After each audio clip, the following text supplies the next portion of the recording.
day everyone. Today I will sharing school activities and project that respond to the needs of demand of a culturally diverse global community.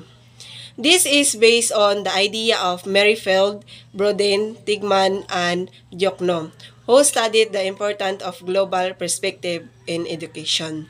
The text highlight that teachers today face a growing demand to prepare students for a globalized world. This means teaching about fairness, diversity, and how we are all connected. Education is no longer just about our own country. It should also help us understand other nations. Global perspective is a necessity, and internationalization in education can help address the challenges that come with cultural diversity.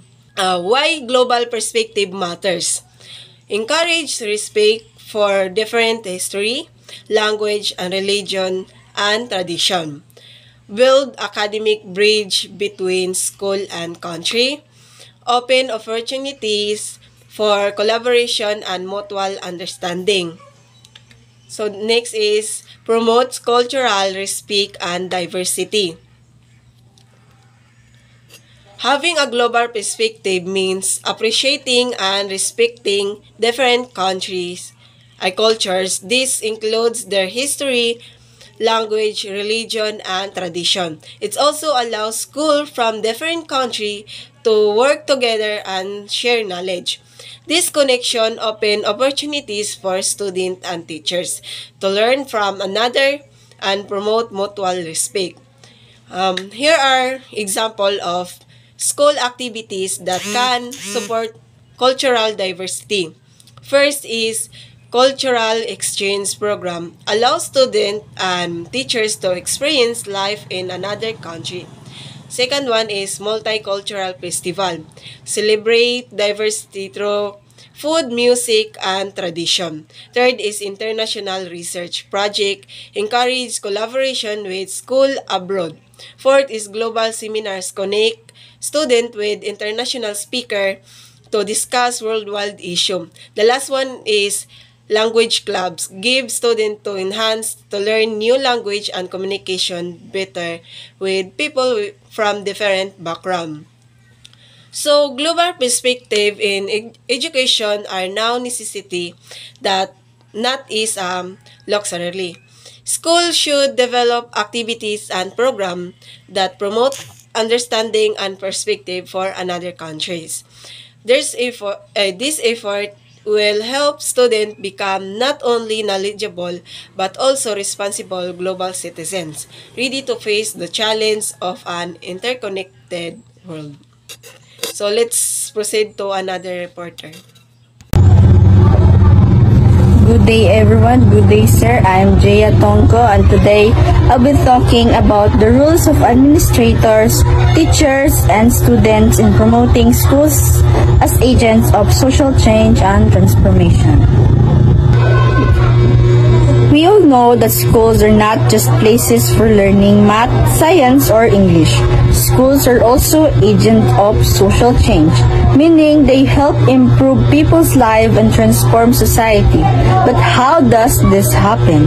It happens through leadership and collaboration. First, let's talk about leadership. A good school leader doesn't just give orders. Instead, they guide, inspire, and make a positive difference in student lives. According to Fulan 2001, he gives us the 5 important things that effective leaders do. Number 1 is they lead with moral purpose. This means leaders focus on making students' life better and improving the whole school community. And number 2 is they understand the change process. Change is never easy. There will be challenges, complaints, and even resistance. But a good leader acts as a coach and a mentor, guiding everyone through this change. And number 3 is they build relationships. Strong relationships between administrator, teachers, staff, and students, and even parents create a healthy school environment. If relationship improve, everything else improve. Number 4 is they share knowledge. Leaders doesn't stop learning. They keep creating and sharing knowledge with teachers, staff, and students so that the whole school grows together. Number 5 is they ensure coherence. This means leaders stay consistent with their values and decisions. Even when problems comes, they follow logic, values, and systematic processes to keep the school moving forward. So, let me give a real-life example. During the pandemic, schools faced big changes with online learning. At first, many teachers and students struggled, but were leaders guided with purpose, supported teachers, and encouraged collaboration. Schools managed to continue education despite the challenges. This show leadership and teamwork can drive transformation. So, in conclusion, schools can truly be agents of change with administrators lead with purpose. Teachers collaborate and students engage actively. And together, they don't just improve education, they also help transform society for the better. Thank you.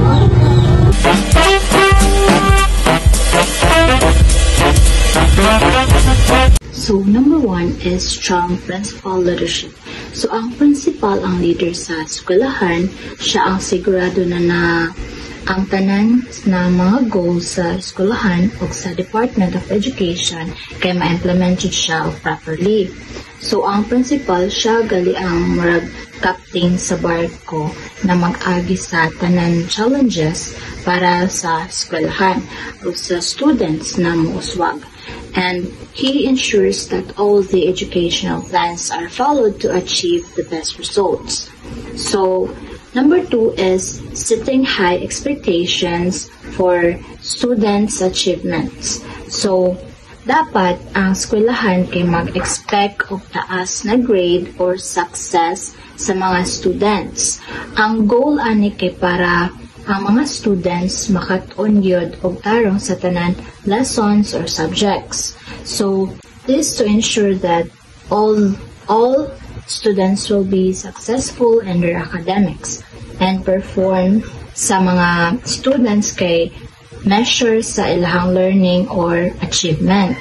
So, number 3 is empowerment, providing positive support to teachers. So, importante na ang mga teacher kay suportado o na ay trust gikan sa principal o administrators.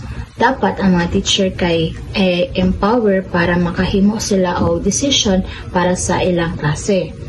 This trust and support can boost the morale of the teachers so they will be encouraged to innovate and do more for their classes. So, hindi sila dapat ma-pressure kundi suportahan sila.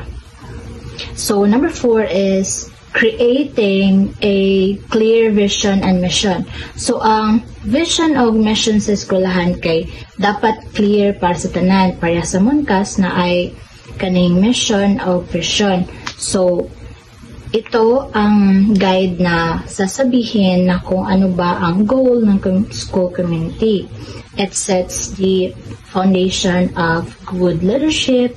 Ang vision o mission kay share dapat sa tanan na parts sa school para ang tanan kay mag-uban sa pag-achieve sa goal. Para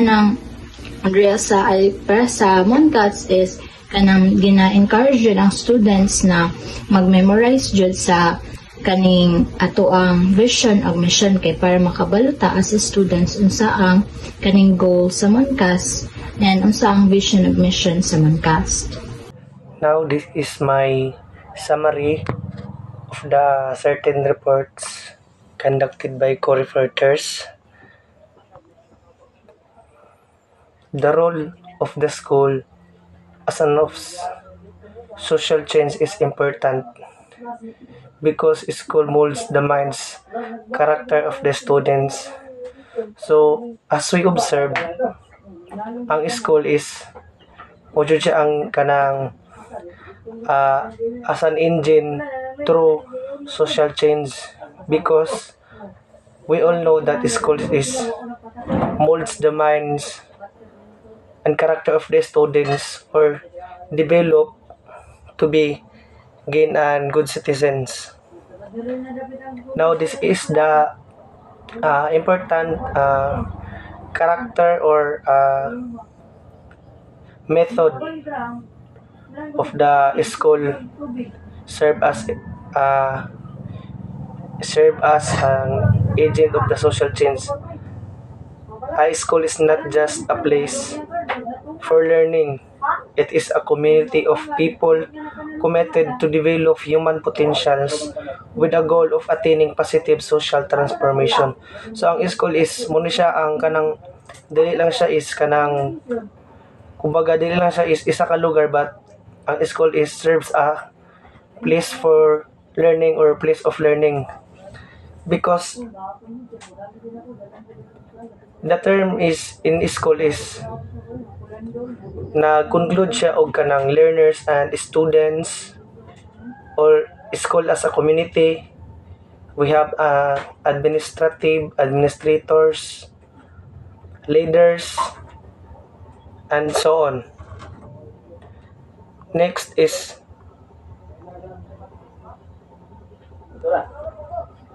the school as a community is characterized by formal and informal systems.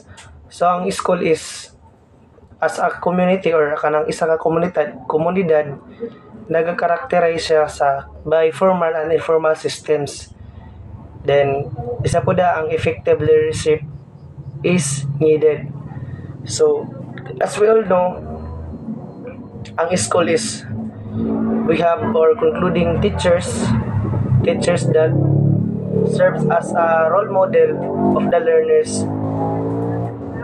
Now, this is the important of or characteristics, no?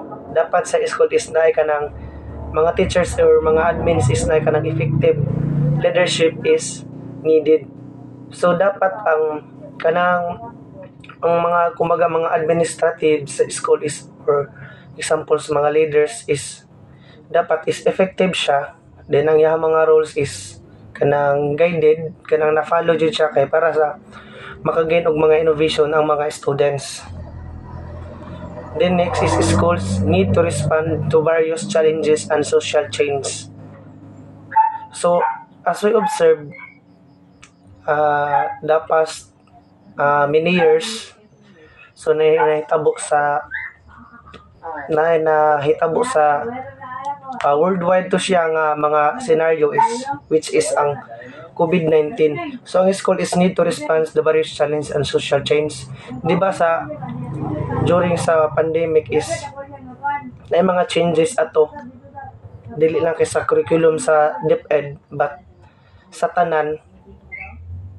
Let's say for example sa kanang modular online classes that kanang na-follow na nato karon.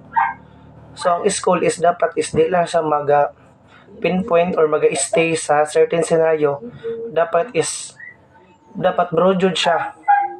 Like atong mga past years na pandemic. So di ba nahitabo nga online classes that kanang effective gyapon siya. While bahalag bawal ang face to face, but ang learnings or ang mga educators is continuing ra gani gyapon siya. So muna sa the schools is need to respond to various challenges and social change. Then next is the school culture must be positive. So as we all know together is ang school is naga-conclude gid siya og kanang mga positive jud nga culture.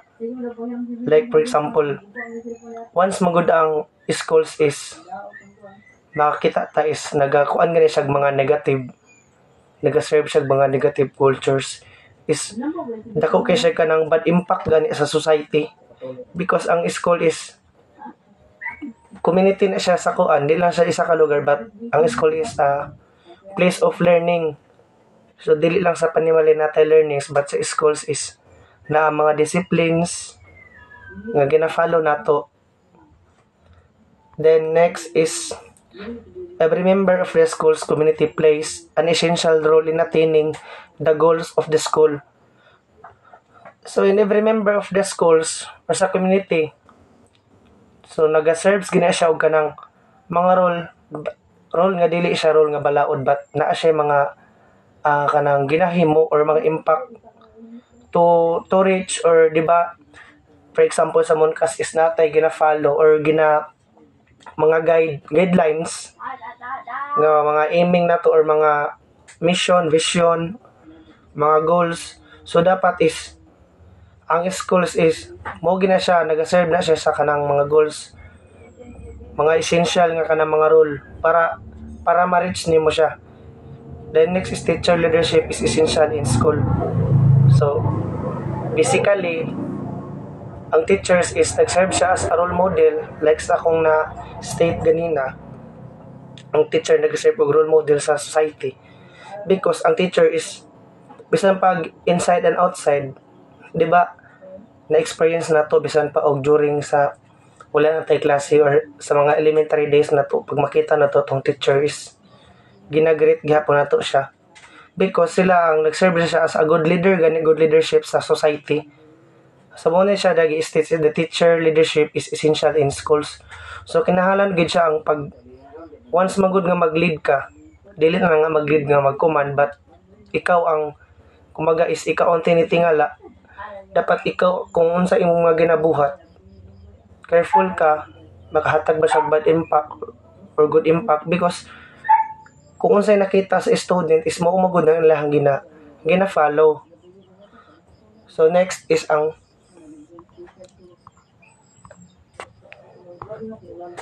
commitment to academic excellence coupled with deep devotion to contribute to the development of the community is essential for schools, and empowerment of administrators and teachers is important to developing innovations. So sa community or sa schools community, or for example sa Monkas nato is nagi na siya mga administrators, teachers nga naga-serve na siya nga mga leaders para maka-develop or maka-gather mahimo tag mga innovative learners, ma-develop atong critical thinking. Mga student is mahimo sila mga critical thinkers. So sa ato ang na-state is gikan pa jud na is ang school is nag-drive jud siya through positive way. Wala ginagtudlo ang schools nga makahatag sa ato og kanang mga negative impact good. The next is every member of the school's community plays an essential role in attaining the goals of the schools. So mo ni siya gina din teacher leadership is essential in schools. Schools need to respond to various challenges and social change. Then the school culture must be positive.